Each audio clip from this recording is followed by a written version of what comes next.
Bonjour, pour ce nouvel Forex Expresso avec le petit café. On va dans quelques instants voir où en sont les positions que nous avons émises hier et avant-hier. Et bien sûr, il est 14h32, Christine Lagarde va bientôt parler, donc pas question d'être en position sur l'eurodoll à ce moment-là. Si vous avez des positions, comme je vous l'ai dit hier, il faut absolument les couper parce que ça revient à faire du casino et on n'est pas là pour ça. Avant tout, les avertissements légaux, on se retrouve dans quelques secondes. Voilà, vous avez à l'écran donc l'indice dollar comme d'habitude, on commence par ça. Petite baisse aujourd'hui après 3 séances de hausse, mais New York n'est pas encore ouvert et Lagarde est en train de parler, je suis en train de surveiller en même temps. Euh, et elle est en train de nous dire que l'économie va revenir, l'activité à des niveaux pré-pandémiques à la fin de l'année. On va voir la réaction tout à l'heure, mais on va voir tout de suite les deux positions que nous avions sur le câble. Donc j'avais dit hier, ça c'est en un jour, qu'il y avait une cassure de euh, l'oblique haussière, donc c'était négatif et qu'on passait sous l'horizon de temps en 1 heure. Donc c'était ici quand je vous l'ai dit et je vous ai dit et j'ai envoyé un tweet dans l'après-midi hier que le taking profit se mettait sur 1,3730, donc on l'a fait pile poil. Donc normalement vous n'êtes plus en position sur cette paire de devises. De la même façon, l'eurodoll, j'avais dit aussi qu'on était short sur cette paire de devises, que le stop loss se plaçait au niveau de la moyenne mobile à 13 périodes, mais qu'il y avait un support à 1,1805 et donc normalement vous avez pris des profits aussi sur 1,1805 puisque la clôture au-dessus de la moyenne mobile à 13 périodes s'est faite après. Avant de voir ce que nous dit la réaction de l'eurodoll avec les propos de Christine Lagarde, on va aller voir sur une configuration qui me semblait intéressante sur le kiwi. Alors, le kiwi, ici, j'avais dit aussi hier qu'une position longue, cette fois-ci, pouvait se prendre si on clôturait au-dessus de 0,7115 et c'est le cas, c'était ici. Vous voyez la résistance en 1 heure avec le support de la moyenne mobile à 200 périodes et aussi ici, hop, en une journée, la tendance qui est haussière à court terme et au-dessus, enfin on est en train de flirter avec la moyenne mobile à 200 périodes. Donc on peut envisager d'être long puisqu'on a clôturé juste à l'instant où il y a une demi-heure au-dessus de 0,7115. Le stop loss se place sous le dernier creux, c'est-à-dire à sous 0,7080 ou sous la moyenne mobile à 200 périodes. Pour l'instant, c'est à peu près le même niveau. Donc, ce niveau est très important. Si vous décidez de vous mettre long, les stop loss se placent là. Si vous voyez partir à la hausse le kiwi dans votre sens, donc, vous pouvez ajuster votre stop loss dans un premier temps au-dessous de la moyenne mobile à 34 périodes pour réduire votre risque et ensuite au-dessous de la moyenne mobile à 13 périodes. Un autre, donc je note le long kiwi aujourd'hui et on a soldé donc les deux positions précédentes sur le câble et l'eurodoll. Sur le dollar contre dollar canadien, là aussi une configuration qui peut être intéressante. Hier, donc, il y avait la Banque centrale du Canada. Ça a entraîné une réaction assez forte dans un premier temps à la hausse.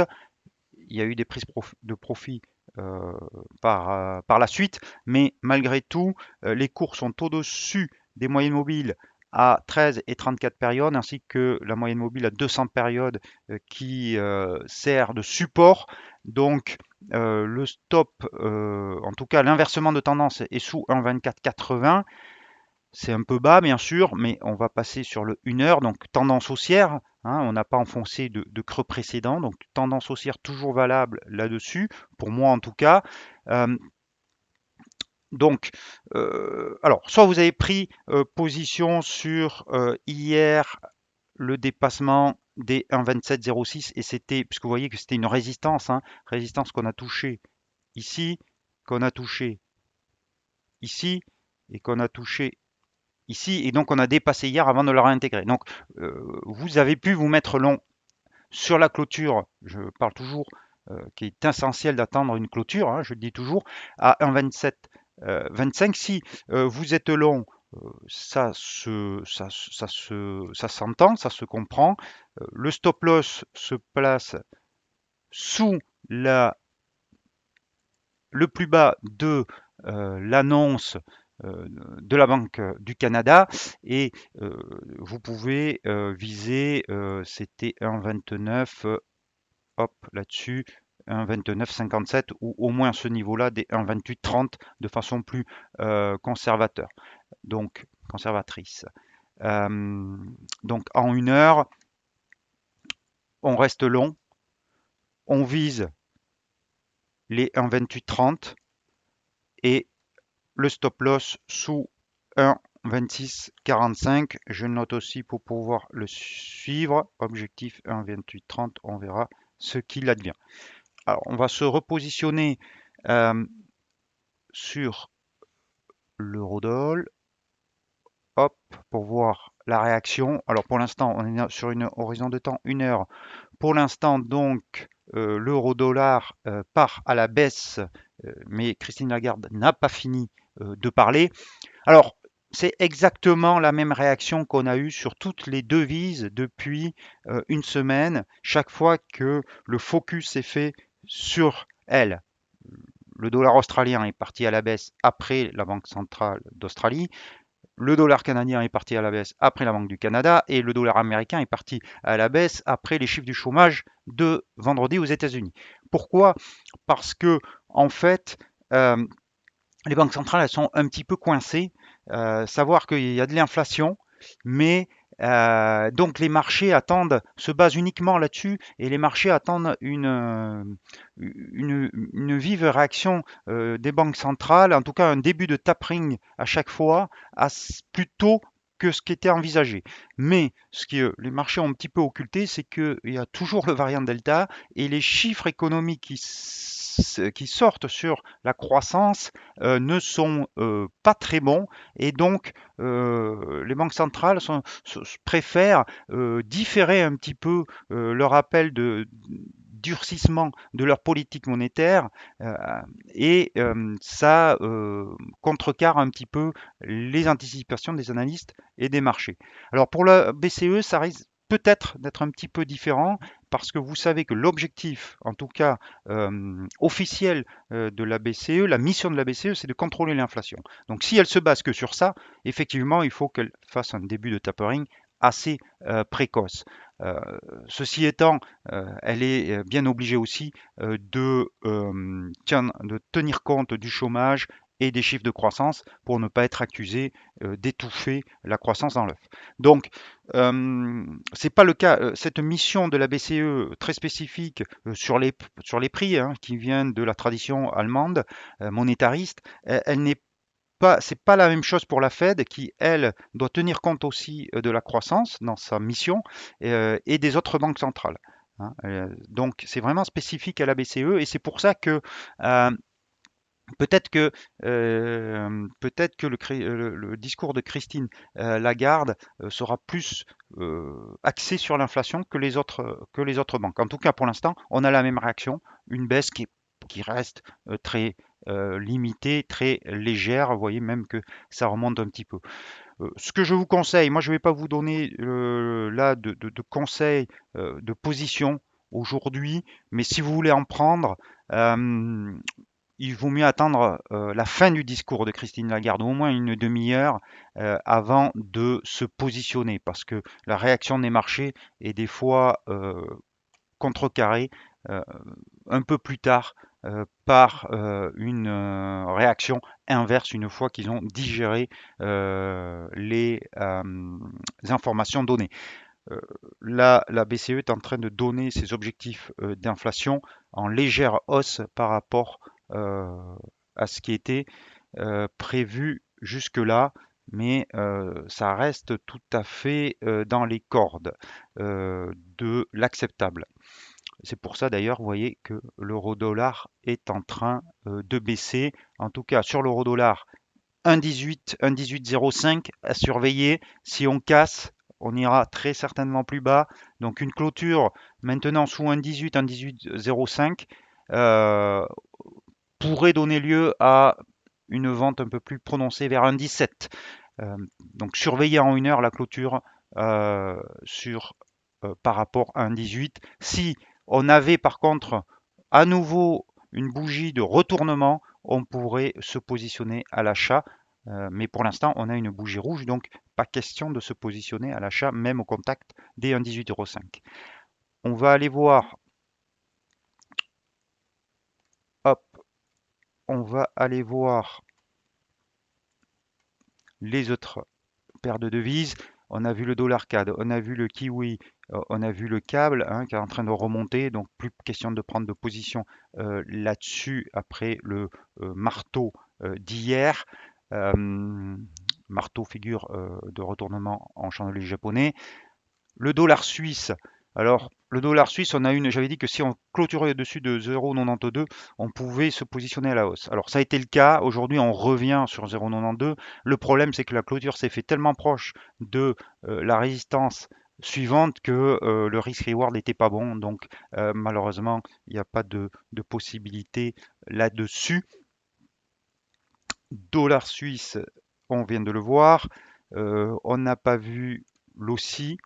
Alors l'OSCI, bloqué sous une oblique baissière, mais sur un support qui est représenté par la moyenne mobile à 34 périodes. Et maintenant, le plus bas d'hier et d'aujourd'hui à 0,7348. Donc tant qu'on reste, on va le voir en une heure, hop, en une heure, hop, tant qu'on reste au-dessous de 0,7345, même au-dessus, on ne prend pas de position. Par contre, le sens est vendeur sur l'horizon de temps supérieur. Donc si on a une clôture sous 0,7345, on pourra se positionner à la baisse. Le graphe suivant, on n'a pas vu l'euro AUD. Là aussi, c'est un petit peu symétrique à l'AUC, à l'OCI, à l'AUD USD. Rebond sur le support à 59, mais bloqué par la moyenne mobile à 34 périodes. Donc là, on n'a non plus rien de tangible à exploiter. L'euro suisse, ça c'était plus intéressant parce que au-dessus de 1,0870, j'avais dit qu'on pouvait viser 1,09 et on a fait 1,0902 parce que nous avons la moyenne mobile à 200 périodes qui est juste au-dessus et pour l'instant on a aujourd'hui une longue bougie rouge qui revient sur cette ancienne résistance qui devient support. Donc il vaut mieux attendre là aussi de voir ce qui se passe. Si jamais on clôturait euh, sur ces niveaux-là et que la bougie était confirmée, on aurait une étoile du soir en terminologie des chandeliers japonais, donc figure de retournement qui pourrait entraîner un nouveau sell-off sur l'euro suisse. Les autres devises, on peut aller voir le dollar yen. Toujours pareil, rien à faire, on est au milieu d'un range. Donc voilà ce qu'on pouvait dire. On peut peut-être revenir sur l'euro-dollar pour voir la réaction. Hop, qui est baissière, vous le voyez sur l'euro-dollar. On revient apparemment au contact des 1,1805. Donc si je résume, on peut être long kiwi, on peut être long dollar contre loonie, dollar contre dollar canadien. À surveiller sur l'AUD USD le niveau des 0,7145 et sur l'euro dollar 1,1805. Voilà ce qu'on pouvait dire aujourd'hui. Attendez le discours de Christine Lagarde avant de vous positionner euh, sur l'euro-dollar encore une fois. Vous pouvez me suivre sur Twitter. Il m'arrive de tweeter dans l'après-midi ou même le matin si certains trades se débloquent. Et, voilà. Donc, n'hésitez pas. Je réponds aussi aux questions, bien entendu. Je vous souhaite une bonne après-midi. Je vous dis à demain. Bon café, bien sûr. Et n'oubliez pas vos stop loss. À demain.